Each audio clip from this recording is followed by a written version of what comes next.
Alice, and this is the first episode of Book Chat.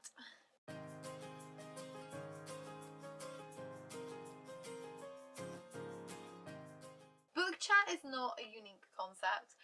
It's basically going to be like a weekly roundup of the bookish news that I find interesting, any kind of controversies or dramas that may have occurred, any announcements that I find interesting, and just things that I've been reading.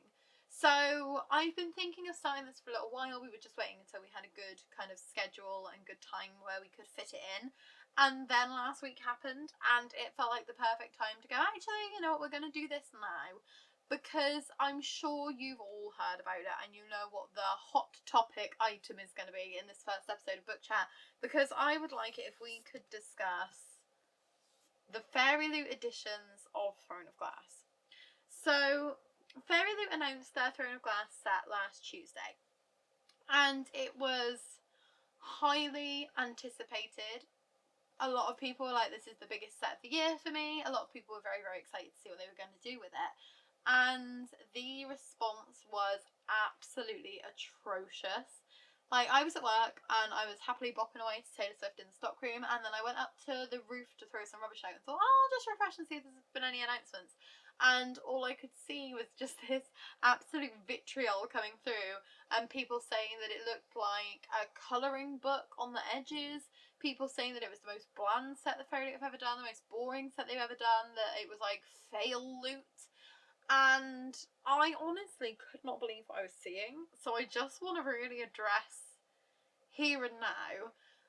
It's okay to not like a set that a book company is doing. It's okay to disagree with their decisions on things. I mean, I've posted videos about this in the past. I mean, I stopped subscribing to Illumicrate because I disagreed with the way that they were running their company.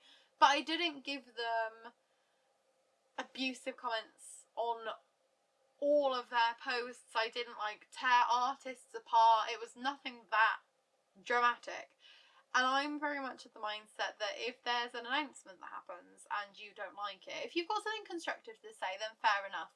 But a lot of people were kind of pretending that what they were saying was constructive and not critical and not complaining and not mean and not bullying, because it was like, oh well, this is just feedback, this is customer feedback, this is just my opinion.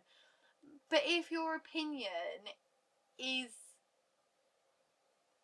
mean enough that both artists involved in the set have since made statements saying that they are never going to do Sarah J Maas fan art ever again in their lives, that's an issue. So I'll make sure that there's like screenshots of the set on the screen so that you can see what I mean. I think if FairyLoot had just gone with the foil on the hardcover case, it would have been more well received. It would have been a safe bet. It would have been pretty plain, pretty boring, but beautiful. I think if they'd used a more interesting colour scheme, they also would have been more well received, because I feel like the recent hardcover redesigns of this series were like quite bright, vibrant colours. It was an interesting colour palette and they're very beautiful covers to look at, the redesigned hardbacks. But these very much remind me of the Inheritance Games set that FairyLoot did, and it's a very different vibe compared to like a high fantasy long series with a very, very, very extremely popular author, compared to, obviously, the Inheritance Games was one of Jennifer Lynn Barnes' more better selling series. Like, she's been writing for a very, very long time, but that series really seemed to catch everybody's attention. But it feels like it almost deserves that muted colour palette because of the contents of the story. Throne of Glass doesn't scream a muted colour palette to me. I'm not a huge fan of the stenciling on the edges. I don't believe that it's plagiarism. I think that if you are both inspired by the same book series, then of course it's going to look similar. And I think a lot of people saying that there's an acrylic picks set, and people saying that it had been like plagiarised from that. I don't believe that at all. I don't think that that was intentional, and I don't think that that's not an issue to me. I'm not taking that into account at all. I just think that the way that the edges are kind of separated is a bit strange. So like Assassin's Blade would end up just having a tree on it. My friend pointed out that one of the books is literally just going to have like the stag's rump, which when you've got that book by itself is going to look a little bit strange. My main issue with the continuous design on the edges is that we've seen FairyLoot do this before and they don't always pull it off. There are times, I'm thinking of the Daughter of the Pirate King set, that had like a ship across 2 books, and a lot of people had it that the ship was kind of like wonky, and people were complaining, and that was only 2 books, and that was a popular series, but not to the same extent as Throne of Glass. So I will say I'm not going to be getting the Throne of Glass set, not because of the artists, not because of the art at all, just because I don't believe that it's going to be worth the money. It's one of the most expensive sets that FairyLoot's ever put out. I believe it's about 160 UK pounds, I think $200 for part 1 of a 2-part set. So you're looking at paying that price twice. That's a lot of money, and for a design that hasn't blown me away, and for a company that I'm beginning to trust less with everything that they release, I'm not going to drop money on that. But it's a good thing for me because I still think I really like the simplicity of the original UK paperbacks, and I'm quite happy with like all these like shiny bright white spines on my shelves, apart from Tower of Dawn, which is blue, and Assassin's Blade, which is also blue. Kind of annoys me because they're spliced into the series, but they still make me feel happy, and I think I'm beginning to realise that you don't need every special edition on your shelves to be happy. Most of my special editions just give me stress and anxiety, and I don't want that from reading. I want to enjoy reading, and I want to enjoy looking at my books and feel happy, and these do this for me. These do this, so we'll keep that.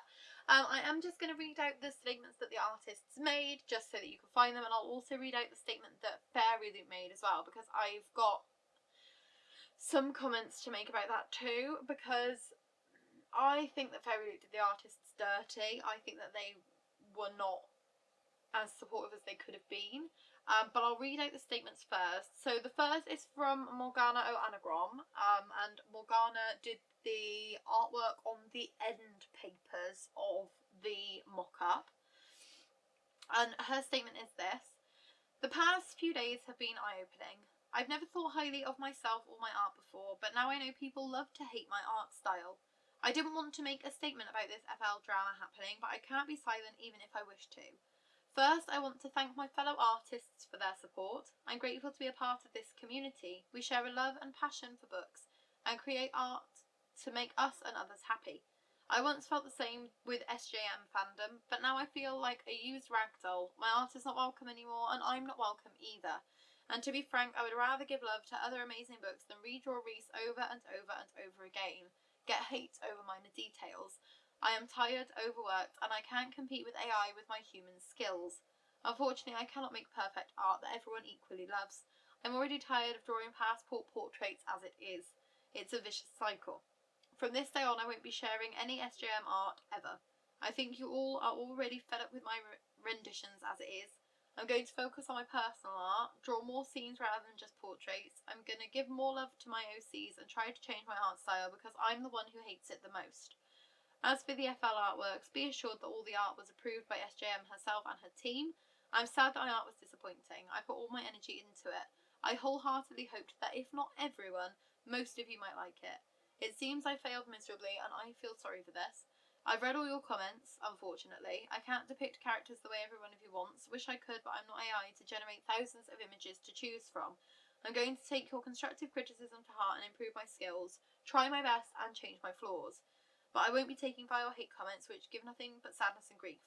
I understand that you all are frustrated, disappointed and angry. I sympathise with you all. Once again, I'm sorry that I wasn't enough. I tried. Please be kind to me and other artists. Our skills might be lacking sometimes, our art might look weird, but we are human."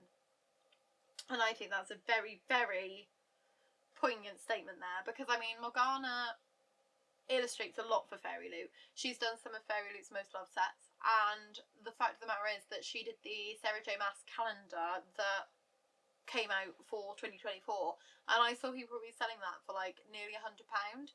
And now you're telling me the artist who designed the characters on that you were willing to pay well above a like reasonable price for isn't good enough to do the end paper artwork when you've already seen her do those characters before.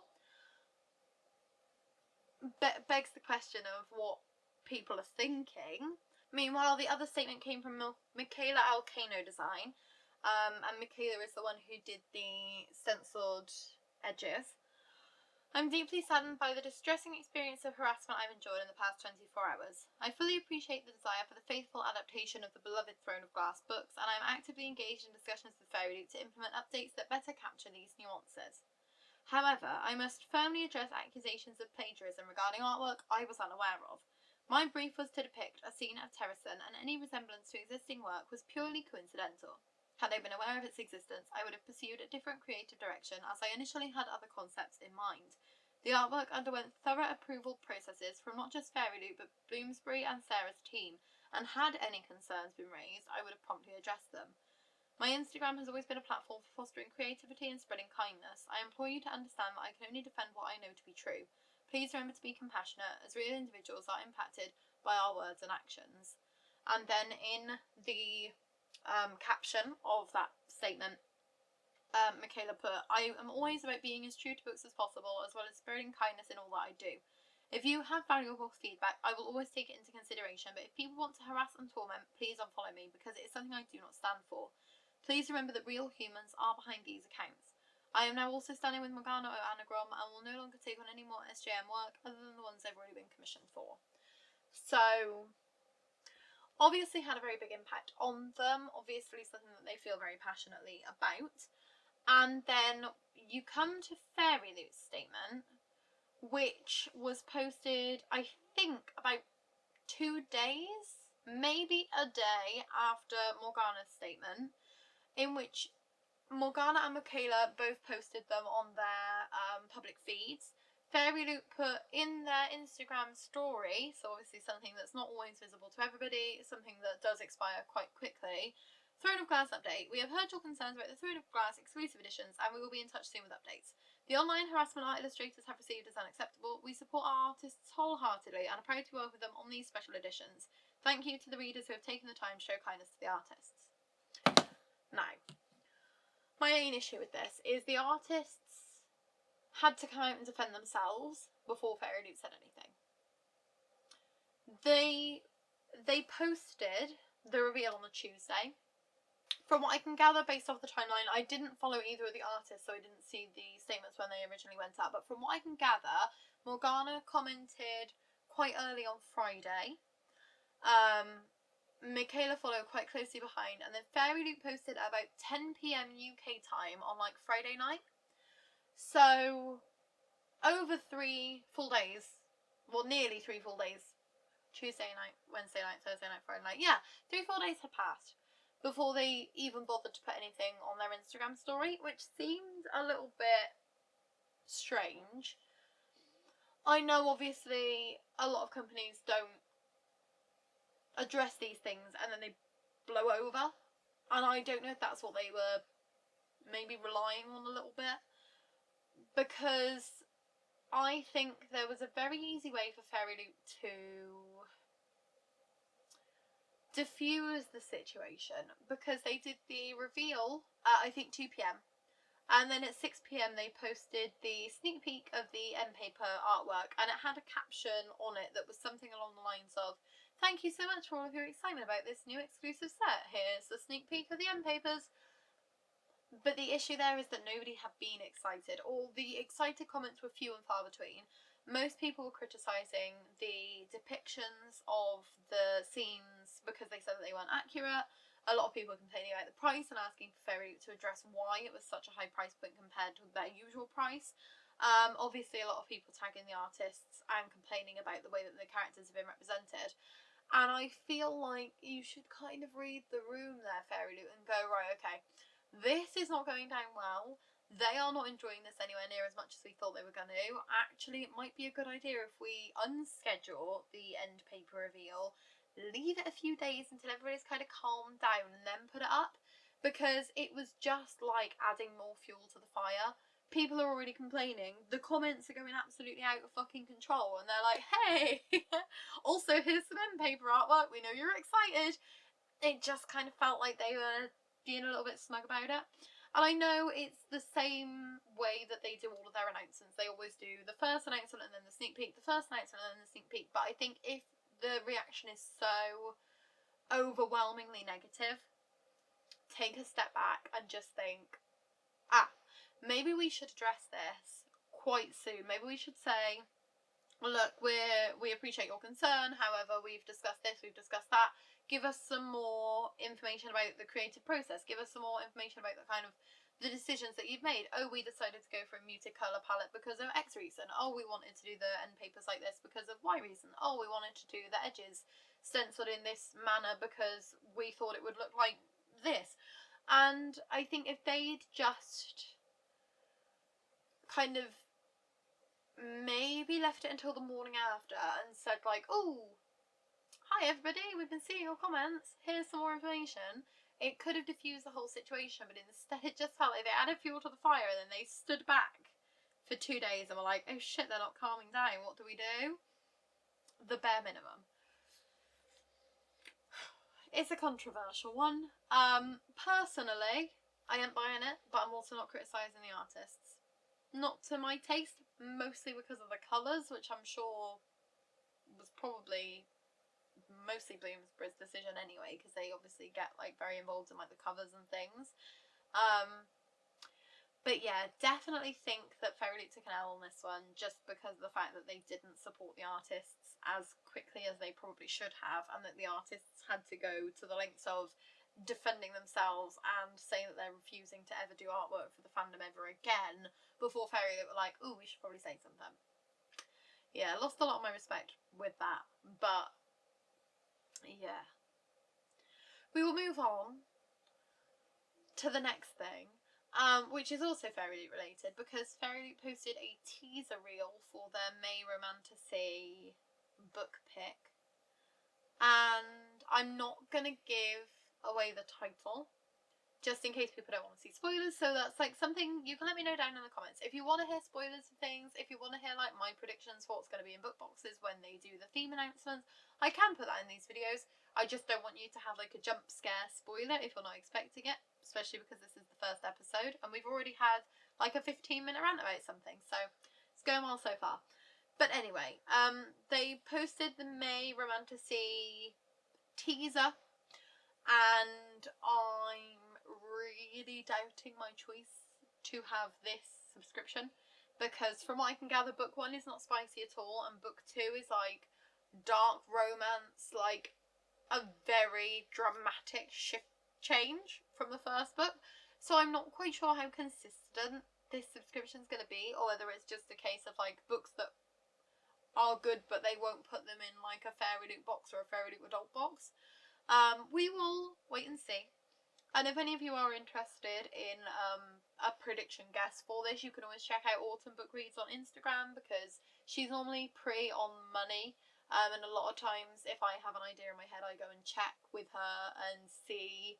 And normally we're kind of on the same page, which is nice.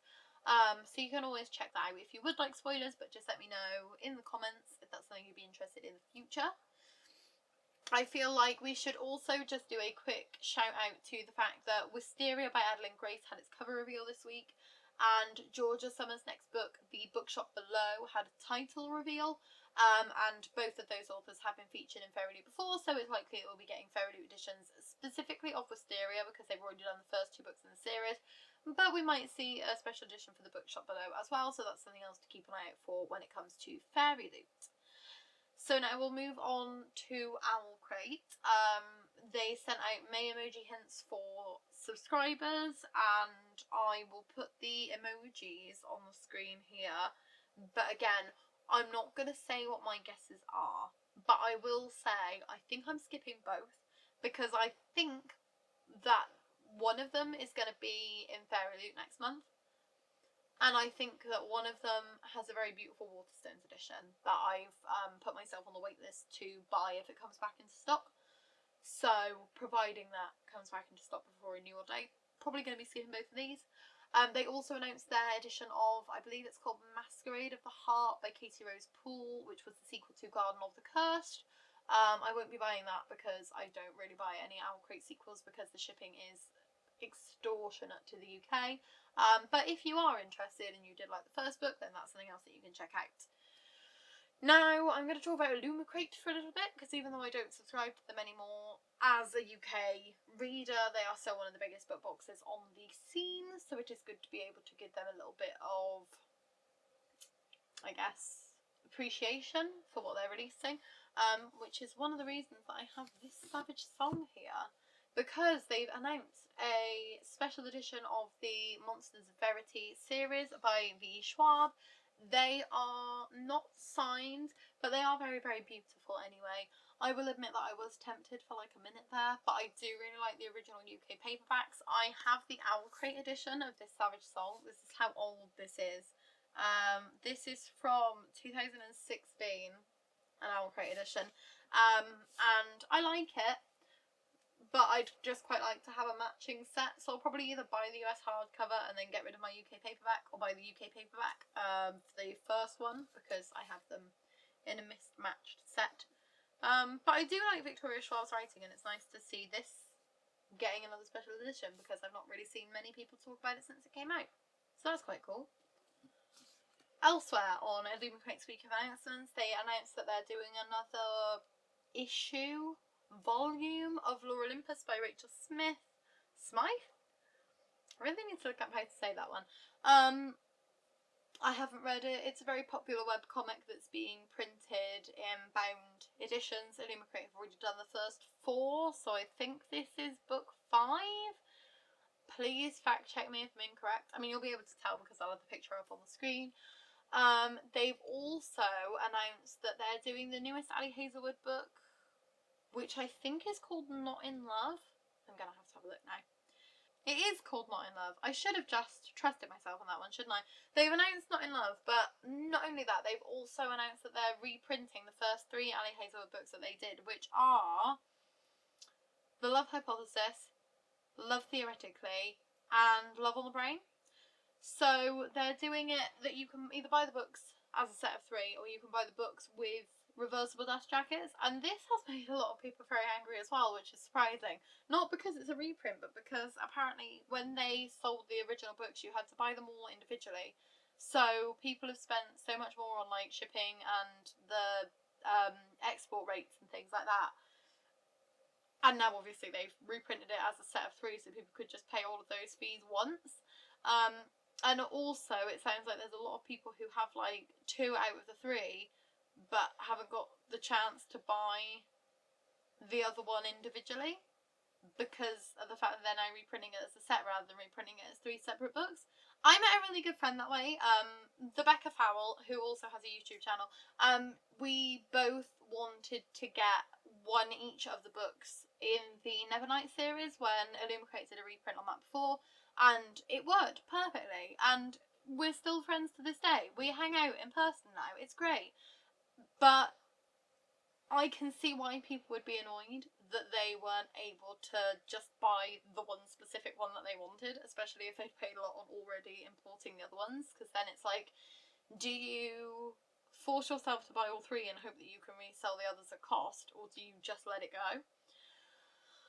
They also announced book 2 and 3 in the Winter Night series. They did book 1 in a box with items last year. Now they're doing the 2 books by themselves. I really don't like the art on these. I really don't like the covers, so I'm happily skipping those. I like my FairyLoot editions, and I will be happy with that. I think the art's just it's a very particular style, and I'm sure there are people out there who absolutely love it and think that it's the best covers of these books that they've ever seen. It just doesn't do anything for me personally. And they also announced that they're doing the Love Light Farms series by, I want to say it's B.K. Borison, in which they've got like under the dust jacket artwork that depicts the 4 different seasons and is super cute, but a lot of people again complaining that they haven't changed the actual covers as much. I think that the covers are really beautiful in the first place, so I'm actually tempted by this set. I don't think I'm going to go for it because I haven't read them yet and I've got the first one on my Kindle. It's a lot of money to drop, but again, 4 books for I think £85 compared to 4 books for £160. Yeah, you can really see why people were annoyed by the price point on that FairyLoot set, can't you? Well, I think that's basically all of the big book box news for this week. So, I'm going to talk a little bit about what I've been reading. This is just going to be a place where I can give you... Oh, I'm dropping things. This is going to be a place where I can give you like a general update on how reading is going, what I'm picking up, if I've finished anything, if there's anything that I've like recently purchased that's exciting and worth mentioning. So just like a bit of an informal end to it. Finally managed to finish A Court of Silver Flames by Sarah J Maas. Funnily enough. It's only taken me like, 4 years to pick it up, and it just happened to be finished on the day that all of the drama erupted in the fandom, and it made me think, oh, if I do a review of this one, I am not going to have friends anymore, am I? Oh, God. I thought it was okay. And that's as much as I'm going to say about that one. I will do a full review of it, so if you would like to see some more thoughts on that one, it should be up at some point soon. But I don't get the hype still with the A Court of Thorns and Roses series, and I wish I did, because I've read them all, and I've read the first one either 2 or 3 times, and I've read A Court of Wings of Ruin twice as well, and I still don't get the hype. But on a happier note, I started House of Flame and Shadow because Becca, as I just mentioned, Becca from the Becca Fowl, she told me that you had to read A Court of Frost and Starlight and A Court of Silver Flames before you started House of Flame and Shadow, and I was gutted. I was absolutely devastated because I was planning on reading it the day it came out, but I started it. Got 10% done in one sitting, which is a lot for me because I've got like bad repeaty brain at the moment and I'm really struggling to focus on anything. We'll get to that in a minute as well. But we read 10% in one sitting and it was glorious. We haven't had a chance to pick it up again since, and that was on Thursday, and it's Monday now. But hopefully Sean will come downstairs after I finish filming and we will get another chunk read and we will slowly chug our way through it. I'm enjoying it. There's just something about the writing style in Crescent City that I enjoy so much more than the writing style than any of Sarah J Maas's other books. I don't know what it is. I don't know if it's the characters, the setting, the pacing, but it just really hits the spot in my tiny little lizard brain. So I'm looking forward to finishing that one, and again, hopefully I'll be able to share some more thoughts on that with you in the next episode of Book Chat, because I don't think I'm going to get it all finished this week, but I can at least give you another update on how I'm feeling. I'm continuing to chug on with Sunbringer by Hannah Kamer. That is the sequel to God Killer, and I'm going to need somebody else who's read it to like let me know down in the comments, is the physical book as terribly edited as the ebook? Because I'm reading it on the library app and I'm having such a hard time getting through it because like it feels so unfinished and so unedited. Like we're doing tense changes in the middle of sentences. We had a bit where somebody manged to do an attack instead of managed, and I know it's just like little things, but it really throws me out of the story, and then it takes a lot for my brain to get me back into it. And again, like, I mean, I've been reading that book, it feels like I've been reading it all day, and I've only managed to read like 5 chapters. I'm definitely not getting it finished before it expires on the library app, but luckily I do have a physical copy on the stairs, so I will continue to chug through it and hope the physical copy will be better edited. But I'm not enjoying it anywhere near as much as I enjoyed God Killer, and I think it's just because of the editing, which is a real shame. Especially if it's just on the ebook copy, because then I'm going to kick myself for not just reading my physical copy as soon as it arrived. Other than that, I'm also reading Chinglish by Sue Chung. It's a book about a Chinese English girl. Well, she's born in English to Chinese parents. And she's growing up in the 70s, and there's not really a plot.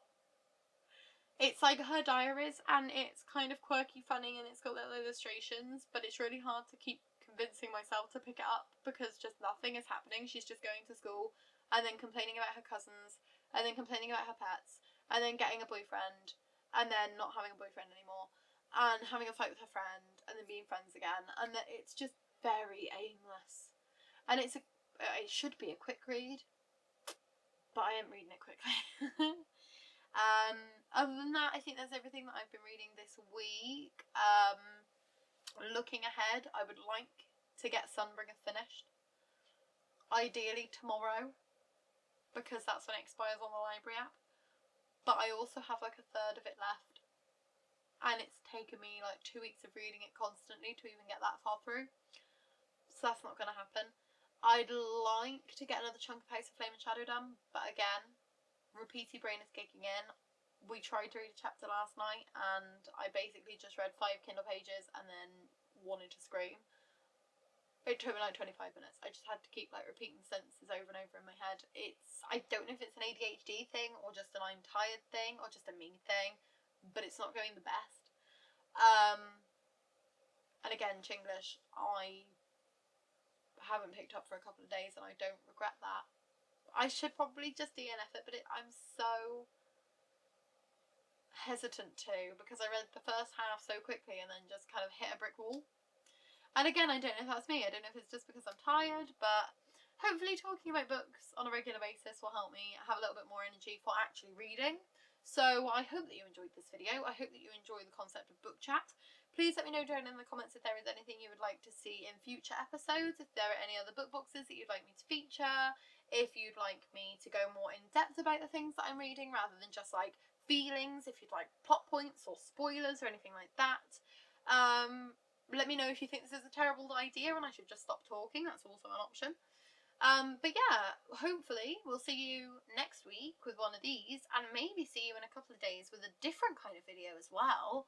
So it looks like we're finally getting back to uploading regularly. Look at us go. I'm Alyce. This is the Bumbling Blogger. Definite emphasis on the bumbling. Thank you for watching and we'll see you again soon. See you next week for another book chat. Bye!